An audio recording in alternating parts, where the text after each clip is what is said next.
Hello everyone, welcome back to my channel. নিয়ে আসলাম লাল মুরগির তেহারি recipe.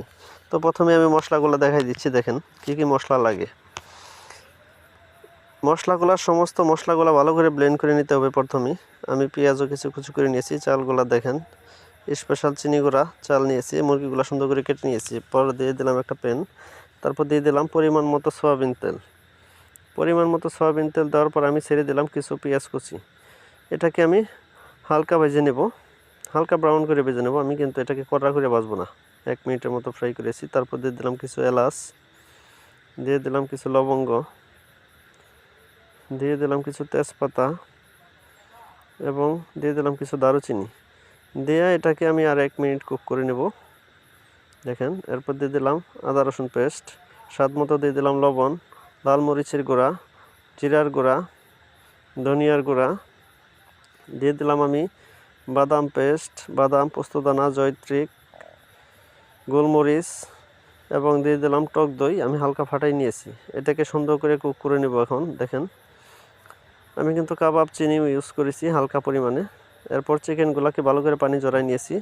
তারপর চিকেনগুলোকে অ্যাড করে দিয়েছি আমি। দেখেন, এটাকে আমি সুন্দর করে কুক করে নেব এখন, যতক্ষণ পর্যন্ত মুরগিটা ভালো করে সিদ্ধ না হয়।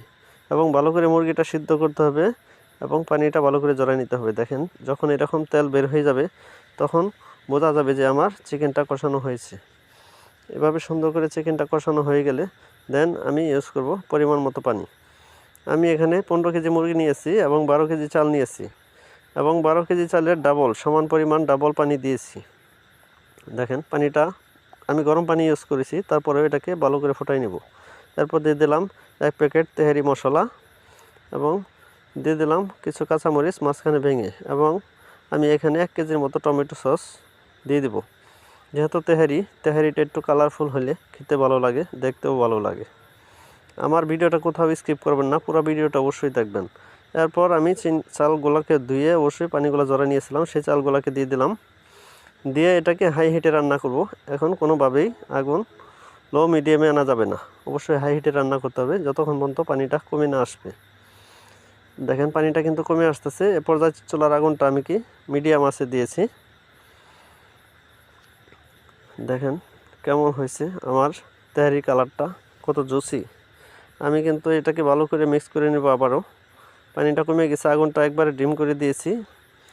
ভালো করে মিশাই নিয়ে আমি একবারে সমান করে নেব। উপরে কোনো জায়গায় যেন গ্যাপ না থাকে, গরমটা বের হয়ে যেতে না পারে। এভাবে সুন্দর করে সমান করে নেব। দেখেন, এ পর্যায়ে দম দিয়ে দেবো আমি 10 মিনিটের জন্য।